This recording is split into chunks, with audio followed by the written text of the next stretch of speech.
नमस्कार. हॅलो 24 तास मध्ये मी मधुरा तुमचं मनापासून स्वागत करते. या कार्यक्रमात आपण विविध विषयांवरती चर्चा करत असतो आणि आज आपण आरोग्य विषयक चर्चा करणार आहोत. आजचा आपला विषय आहे फुफ्फुसाचा कर्करोग, समज आणि गैरसमज. आणि या विषयावर मार्गदर्शन करण्यासाठी आमच्या स्टुडिओमध्ये आलेले आहेत या विषयातील तज्ञ डॉक्टर मिनीश जैन. विषयाला सुरुवात करण्यापूर्वी मी डॉक्टर मिनीश जैन यांचं आमच्या स्टुडिओमध्ये स्वागत करते.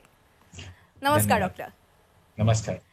डॉक्टर मिनीश जैन यांचं आमच्या स्टुडिओमध्ये स्वागत केल्यानंतर मी त्यांची थोडक्यात ओळख देते. डॉक्टर मिनीश जैन हे कॅन्सर तज्ज्ञ आहेत आणि पुण्यातल्या रुबी हॉल क्लिनिक इथे ते आपली रुग्णसेवा देतात. डॉक्टर जैन यांच्याकडून आज आपण लंग्स कॅन्सरविषयी जाणून घेणार आहोत. लंग्स कॅन्सर म्हणजे फुफ्फुसाचा कर्करोग याविषयी. आणि सगळ्यात पहिला प्रश्न मला डॉक्टर तुम्हाला हाच विचारायचा आहे की फुफ्फुसाचा कर्करोग म्हणजे नेमकं काय आहे आणि हा कर्करोगाचे काही प्रकार असतात का, तर त्याबद्दल काय सांगाल?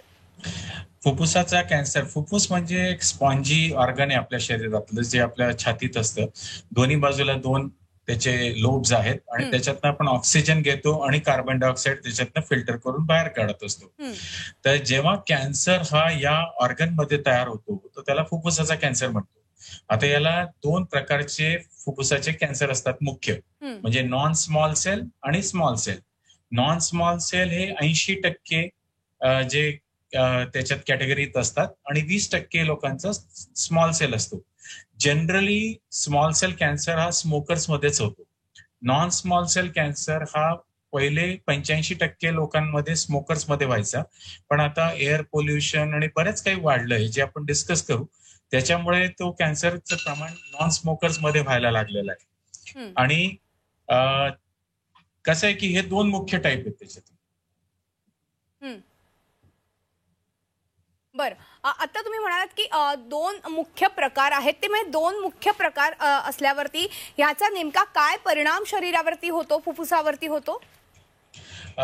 कसं आहे की आता non small cell lung cancer म्हटलं तर त्याच्यात परत 4 जाती असतात: adenocarcinoma, squamous cell carcinoma, large cell carcinoma आणि एनओएस. आता यांचे परत खूप जाती आहेत. म्हणजे साधारणपणे ॲडिनो कार्सिनोमाचे मॉलिक्युलर बेसिसवर 50च्या पुढे जाती आहेत, पण 7-8 जातींना आपण डायरेक्टली टार्गेटेड थेरपीज देऊ शकतो. त्यामुळे त्यांना अॅनलाइज करणं गरजेचं होऊन जातं आपल्याला.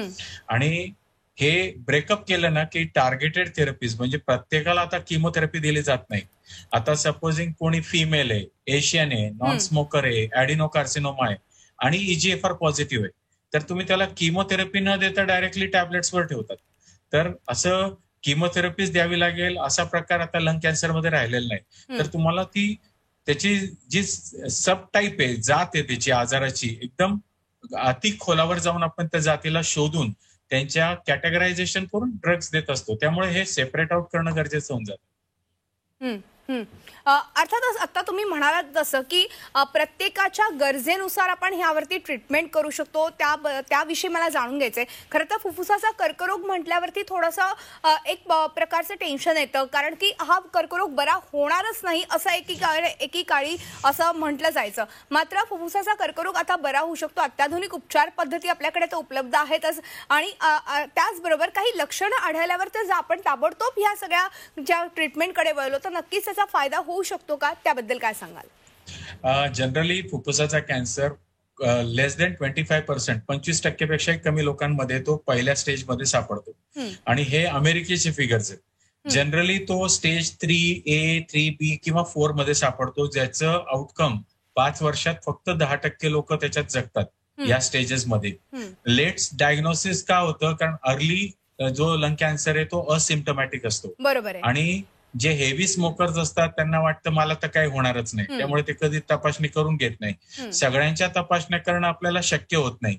आता ग्लोबोकॉन नावाची एक संस्था आहे, त्याने या 2018 मध्ये 21 लाख लोकांना जगभर लंग कॅन्सर होण्याची हे काढले होते इन्सिडन्स, आणि 18 लाख लोक त्यातले त्या वर्षी दगावले लंग कॅन्सरने. So this is how it is serious. म्हणजे इतकं ते मोठ्या प्रमाणात आहे. परत जे आता जर का आपण बघितलं भारताची एक फार स्पेशल गोष्ट आली आहे 2020 मध्ये.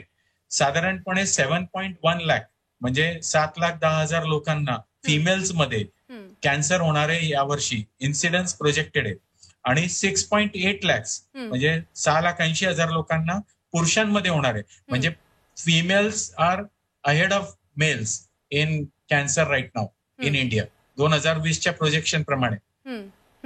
अगदी आता तुम्ही म्हणालात तसं की साधारणपणे पुढे जाऊन ह्या कॅन्सरचं प्रमाण वाढू शकतं. मात्र ह्या कॅन्सरची लक्षणं प्रामुख्यानं कोणती असतात? तर ही लक्षणं दिसायला लागल्यावरती सगळ्यात प्रथम काय करायचं? आपल्याला लक्षणं म्हणजे अर्ली स्टेजला लक्षणं नसतात, जसं मी सांगितलं. जर का लेट स्टेज मध्ये बघितलं ना, तर त्याच्यात खोकला येणे जो 2 आठवड्यापेक्षा जास्त असेल, छाती दुखणे, खोकल्यातनं रक्त पडणे, दम लागणे, वारंवार छातीचे इन्फेक्शन होणे, हाडं दुखणे, डोकं दुखणे, वजन कमी होणे, भूक न लागणे, अशा म्हणजे अचानक कुठल्या गाठी मानेत आल्या तर त्याच्यामुळे, जर का गिळाला त्रास होतोय, तर असे बरेचसे काही सिम्पटम्स असू शकतात. डिपेंड्स की तो कॅन्सर कुठून सुरुवात झाली आणि कुठे कुठे जाऊन तो दाबतोय, त्याप्रमाणे तो त्रास देऊ शकतो एखाद्या व्यक्तीला. बरं आपण सर्वसाधारण जर विचार केला फुफ्फुसाच्या कॅन्सरचा, तर तेव्हा टोबॅको हे मुख्यत्वे कारण, म्हणजे धूम्रपान करणं हे मुख्यत्वे कारण समजलं जातं कॅन्सर होण्याचं, फुफ्फुसाचा कॅन्सर होण्याचं. तर हे कितपत धोकादायक आहे धूम्रपान करणं, त्याविषयी काय मार्गदर्शन कराल? स्मोकिंग मध्ये साधारणपणे 600 इन्ग्रेडियंट्स असतात. म्हणजे जेव्हा आपण टोबॅको किंवा कुठल्याही प्रकारचं स्मोकिंग करतो, मारिजुना, कॅनॅबिस, आणि त्याच्यात असं नाही की सिगरेट म्हणजे तुम्हाला फिल्टर, नॉन फिल्टर, बीडी, सिगार, पाईप सगळेच खराब आहेत, ई सिगरेट सुद्धा खराब आहेत. तर असं काय त्याच्यात डिस्क्रिमिनेशन नाही, प्रत्येकाला वाटतं की माझी सिगरेट चांगली. So this is again a misconception.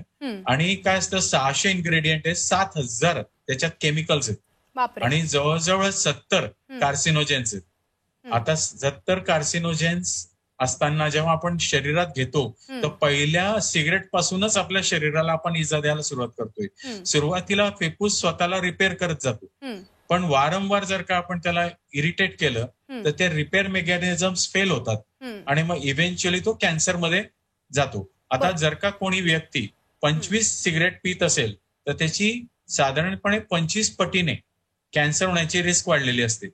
आणि एखादा स्मोकर असला आणि तो हाय रिस्क एरिया म्हणजे ऍस्बेस्टॉसच्या फॅक्टरीमध्ये काम करतोय, तर त्याची रिस्क 95% वाढलेली असते. नॉन स्मोकर असेल तर 5% आणि ऍस्बेस्टॉस आणि स्मोकर असेल तर 95%. म्हणजे अशा त्या रिस्क ऍड होत जातात. डॉक्टर, बऱ्याचदा असं होतं की जे स्मोकिंग करत नाही, जे व्यसनापासून म्हणजे दूर आहेत, अशांना देखील फुफ्फुसाचा कर्करोग झाल्याचे अनेक उदाहरणं आपण पाहिली असतील, अनेक पेशंट तुमच्याकडे येत असतील. तर अशा वेळेस फुफ्फुसाचा कर्करोग हा कोणालाही होऊ शकतो का, आणि हा साधारणपणे कोणत्या वयात होतो? कसं आहे ना की आता आपण जर का फिगर्स बघितले, आता air pollution has become one of the major causes of lung cancer. खरं. आणि 5% जगातले सगळे पेशंट सध्या जगातले एअर पोल्युशनमुळे कॅन्सर होतोय. आपल्या देशात 10 सिटीज मध्ये आपण साधारणपणे एअर पोल्युटेड आहे ते आपल्याला सगळ्यांनाच माहिती आहे. आणि आपण 10 ते 20 सिगरेटचा धूर रोज घेतोय आतमध्ये. म्हणजे तुम्ही नॉन स्मोकर आहात असं नाहीच आहे. आता डिझेल फ्युम्स, नायट्रोजन ऑक्साईड जे गाड्यांमधनं निघतं, त्यानंतर आपण जे जमिनीची खणणी करतो त्यातनं सुद्धा सॉइल मधनं, युरॅनियम मधनं रेडॉन निघत असतं. बरोबर आहे. तर त्याच्यामुळे पाण्यातनं आर्सेनिक येतं, त्याच्यातनं असे कितीतरी. आणि पॅसिव्ह स्मोकर्स, एखादा स्मोकर असेल त्याची स्मोकिंगची आहे हिस्ट्री, त्यानंतर आपल्या हे जे 10 ते 20 सिगरेट मी सांगितलं रोजची, शहरात जे एअर पोल्युटेड घेतोय आपण, हे सगळेच कारण आहेत. तर त्यामुळे आता 85% जे पहिले स्मोकर्सला व्हायचं, आता साधारणपणे 40% नॉन स्मोकर्स आहेत लंग कॅन्सरमध्ये. बरोबर. आता तुम्ही ही काही उदाहरणं दिली की फुफ्फुसाचा कर्करोग हा कोणालाही होऊ शकतो, त्याच्या मागची हे कारणं सांगितली. मात्र प्रामुख्याने आपण हा फुफ्फुसाचा कर्करोग रोखू शकतो का? ह्या रोखण्यासाठी काही उपाय आहेत का? फुफ्फुसाचा कॅन्सर कसा असतो ना, जो स्मोकर आहे, ज्यांचे रोजचे 2, आता कसं असतं स्मोकिंगचं, पहिले आपण एक मी तुम्हाला उदाहरण सांगतो की नॉन स्मोकरला रिस्क 1 असेल तर अर्धा पॅकेट रोज पिणाऱ्याला 15%, 2 पॅकेट पिणाऱ्याला 40% आणि 3 पॅकेट पिणाऱ्याला 60%, अशी ती रिस्क वाढत जाते. जर का आपण स्मोकिंग थांबवली तर ती साधारणपणे 15 वर्षात ती स्मोकिंग रिस्क खाली येते. एखाद्या व्यक्ती 55 वर्षाचा आहे आणि तो 30 वर्षापासून जर का स्मोकिंग करतोय तर त्याला लो डोस सीटी हम्म, म्हणजे एका कमी डोसच्या सीटीने आपण स्कॅन करू शकतो. हम्म, प्रत्येकाला आपण करायला गेलो तर ते शक्य होणार नाही. हम्म, आणि जनरल पॉप्युलेशन मध्ये तेवढी हाय रिस्क नसते. एखादा व्यक्ती 50 वयाचा आहे आणि तो 2 पाकिट रोज पितोय, हम्म, तर त्याला तुम्ही कॅटेगरी 2 स्क्रीनिंग प्रोटोकॉल म्हणतो आपण त्याला. हम्म, असे कॅटेगरायझेशन असतात, कोण किती रिस्कवर आहे आणि त्याची स्क्रीनिंग आपण करू शकतो लोडो सिटीने. त्याच्याने आपण लवकर कॅन्सर डिटेक्ट करू शकतो. जसं मी सांगितलं, सुरुवातीच्या टप्प्यात कॅन्सरला सिम्पटम्स नसतात, हम्म, नंतरच सुरू होतात जेव्हा ऍडव्हान्स स्टेजला जातो तेव्हा. हम्म, आणि त्या स्टेजला गेलं की आपल्याला क्युअर रेट नसतो, हम्म, त्यामुळे लवकर डिटेक्ट करणं पण गरजेचं आहे. हम्म, आता त्याला डिटेक्ट करायला एक्सरे आहे, सोनोग्राफी आहे, हम्म, त्यानंतर आपण पेट स्कॅन आहे, बोन स्कॅन आहे, स्कोपीज आहेत, स्पुटम सायटॉलॉजी आहे, निडल ऍस्पिरेशन आहे, नोड बायोप्सी आहे, वॅक्स आहे, अशा भरपूर प्रकारच्या तपासण्या आहेत ज्याने आपण एखाद्या व्यक्तीचं कॅन्सर डिटेक्ट करू शकतो. बरोबर. आता तुम्ही तपासणीचा उल्लेख केला, मला ह्याच अनुषंगाने विचारायचंय, जेव्हा तपासणी होते त्यानंतर जर निदान झालं कॅन्सर आहे आपल्याला फुफ्फुसाचा, तर पुढे जाऊन नेमकं काय करायचं? कुठल्या कुठल्या चाचण्या केल्यानंतर किंवा त्याच्यामध्ये अजून काही कॉम्प्लिकेशन्स निर्माण झालेत का? कुठल्या स्टेजचा हा कॅन्सर आहे आणि त्यानंतर आपण नेमकी थेरपी कशी करायची, यावरती कसे उपचार करायचे, त्याबद्दल काय सांगा? कसं असतं की सुरुवातीला आपण पहिलं जेव्हा बायोप्सी करतो त्यावेळेला आपल्याला कळतं की ते स्मॉल सेल आहे का नॉन स्मॉल सेल आहे. नॉन स्मॉल सेल असेल तर त्याच्यातनं आपल्याला ती जात कळते, ॲडिनो कार्सिनोमा आहे का, स्क्वामस आहे का काय. जर का तो ॲडिनो असेल तर मग त्याला आपण मॉलिक्युलर टेस्टिंग करतो, EGFR, अल्क, रॉस, रेट, मेट, बीराफ, अशा भरपूर जाती असतात. त्यांच्या प्रत्येकाच्या वेगवेगळ्या ट्रीटमेंट्स असतात आणि हे तपासण्या आपण करून योग्य ट्रीटमेंट सुरुवातीलाच ठरवू शकतो. त्याला म्हणतात टार्गेटेड थेरपीज. जर का आपल्याला त्या आजाराची जात माहीत नसली तर आपण त्याला वापरतो किमोथेरपी. किमोथेरपी म्हणजे जर का आपल्याला कुलूप माहिती असेल तर आपण किल्लीने उघडणार आणि आपल्याला कुलूप माहिती नसेल तर मग आपण त्याला हातोड्याने तोडणार. म्हणजे हातोडा म्हणजे किमोथेरपी आणि किल्ली म्हणजे जसं EGFR आहे, ओसेमर्टेनिबे, आफाटिनिबे अशा गोळ्या आहेत, किंवा अल्क आहे तर त्याला क्रिझोटिनिबे, अलेक्टिनिबे अशा गोळ्या आहेत. तर या प्रकारच्या तुम्ही डायरेक्टली गोळ्या देऊ शकतात ऍडव्हान्स स्टेजमध्ये. जर का तो अर्ली स्टेजमध्ये असेल, म्हणजे सुरुवातीच्या फर्स्ट स्टेजमध्ये असेल, तर त्याला आपण सर्जरी जर का 4 सेंटीमीटर पेक्षा मोठी गाठ असेल तर त्याला सर्जरी करून किमोथेरपी. जर का त्याच्यापेक्षा स्टेज 2 ला गेला तर सर्जरी, मग किमोथेरपी, मग रेडिएशन. स्टेज 3 ला असेल तर मग आपण त्याला surgery, radiation, chemotherapy. Stage 3B ला असेल तर किमोथेरपी, रेडिएशन आणि इम्युनोथेरपी. आणि जर का स्टेज 4 ला असेल तर टार्गेटेड थेरपी किंवा किमोथेरपी, इम्युनोथेरपी अशा वेगवेगळ्या त्याला ट्रीटमेंट्स असतात. अर्थातच ह्या सगळ्या ट्रीटमेंट्स तर असतातच, आणि मात्र फुफ्फुसाचा कर्करोग झाल्यावरती बऱ्याचदा असं होतं की लक्षणं पटकन लक्षात येत नाहीत, मात्र काही कालावधीनंतर काही लक्षणं दिसायला लागतात का, आणि ती प्रामुख्यानं कोणती असतात? लक्षणं जी सगळ्यात पहिलं जसं मी सांगितलं की इट इज बेसिकली खोकला, रक्त पडणे, छातीत दुखणे, दम लागणे, गिळायला त्रास होणे किंवा छातीत पाणी होऊन जाणे, हृदयाला पाणी होणे, त्यामुळे धाप लागते, भूक न लागणे, वजन कमी होणे, डोकं दुखणे. जर का मेंदूत गेला तर डोकं दुखतंय, चक्कर येतात, लकवा होतो. मणक्यात गेला तर लकवा होऊ शकतो पायांचा किंवा पाठ दुखायला सुरुवात होते. तर तो आजार असा सगळीकडे पसार करत असतो. आणि मी जसं सांगितलं 80% लोकांचा आजार हा स्टेज 3 किंवा स्टेज 4 लाच सापडणार आहे. त्यामुळे आउटकम्स का खराब आहेत, कारण तो डायग्नोज होत नाही लवकर, त्यामुळे त्याचे आउटकम्स खराब होतात. बरोबर. बऱ्याचदा फुफ्फुसाचा कर्करोग होतो म्हणजे नेमकं काय होतं, शरीरात नेमके काय बदल होतो, फुफ्फुसावर त्याचा नेमका कसा परिणाम होतो, त्याबद्दल काय सांगाल? फुफ्फुसाची जागा कमी होऊन जाते त्याला. म्हणजे आता जर का ॲडिनो कार्सिनोमा असेल तर तो एक पेरिफेरल ट्युमर आहे, स्क्वॅमस सेल कार्सिनोमा असेल तो सेंट्रल ट्युमर आहे, ब्रॉन्किओल्व्हलर कार्सिनोमा आहे तो न्यूमोनिया सारखा ट्युमर आहे. तर याच्यामुळे काय होणार आहे, जितकी ती जागा व्यापणार आहे तेवढं ते ऑक्सिजन, आपण जे फिल्टर करायचं म्हटलं की ऑक्सिजन आतमध्ये येणार, CO2 बाहेर जाणार, त्याची जागा उरणार नाही. परत त्याने एखाद्या रिब्सला धरून घेतलंय तर तो रिब्स, आपले फुफ्फुसाचा भाग जेव्हा हलतो तेव्हा ते रिब्स पण हलते, आणि आपल्या फासाळ्या हलत असल्या तर आपल्याला छाती दुखणार, म्हणजे श्वास घ्यायला त्रास होणार. आपल्या छातीत पाणी झालं तर तेवढा फुफ्फुस काम नाही करणार, हृदयाला पाणी झालं तर हृदयाला पंपिंग करू देणार नाही. तर अशा प्रकारे ते वेगवेगळे साईड इफेक्ट्स त्याचे साईज प्रमाणे येणार प्रत्येक व्यक्तीवर. डॉक्टर, अजून एक महत्त्वाचा प्रश्न आहे, कारण आता आपण फुफ्फुसाबद्दल बोलतोय. फुफ्फुसाचा कर्करोग झाल्यानंतर काय काय होऊ शकतं, मात्र फुफ्फुसा व्यतिरिक्त फुफ्फुसाच्या आजूबाजूला असलेल्या अवयवांवरती देखील त्याचा परिणाम होतो का? हो, याला मेटास्टेसिस म्हणतो आपण. जेव्हा कॅन्सर एखाद्या ऑर्गन मधनं, म्हणजे आता लंग कॅन्सर म्हटलं की तो लंग मधनं सुरुवात झाली आणि तो जेव्हा दुसऱ्या ऑर्गन्स मध्ये पसरतो. आता लंग कॅन्सरला कुठेही जाण्याची शक्यता असते. मेंदूत जाऊ शकतो, तो लिव्हरला जाऊ शकतो, तो दुसऱ्या छातीत जाऊ शकतो, तो रिब्स मध्ये जाऊ शकतो, मणक्यात जाऊ शकतो. तर असं तो सगळीकडे पसार होतो आणि तो पसार झाला की तिथे वाढून त्या ऑर्गन्सचे कामांना करू देत नाही. म्हणजे लिव्हरला गेला तर लिव्हरला फंक्शन करू देत नाही.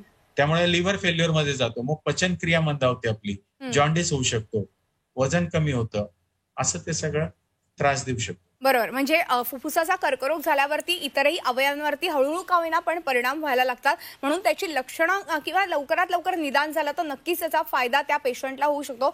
डॉक्टर, अजून एक ह्या निमित्ताने प्रश्न, कारण की सध्या हा कोविडचा काळ सुरू आहे, यामध्ये पण बघतोय आपण की कोविडमुळे लंग्सवरती मोठा परिणाम होतोय आणि अर्थातच ह्याचा पण संबंध लंग्सशी आहे कोविडचा.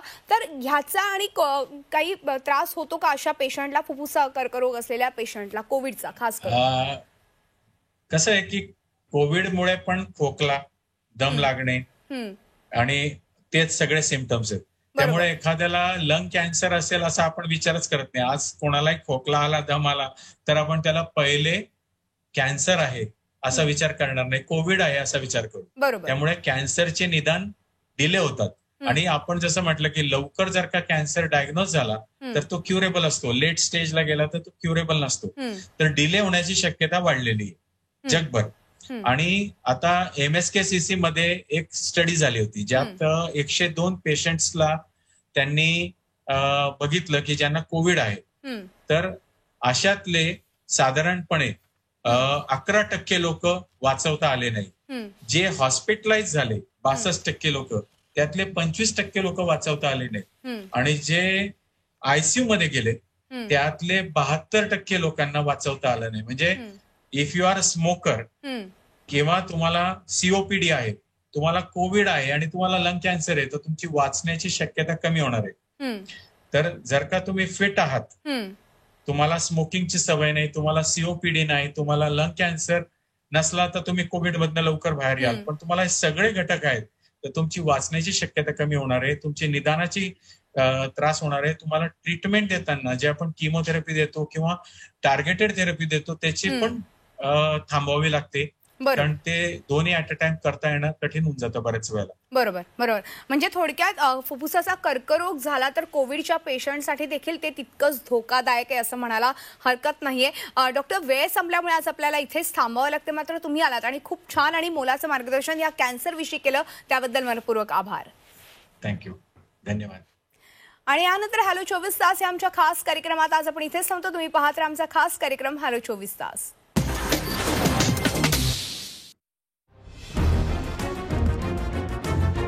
Yo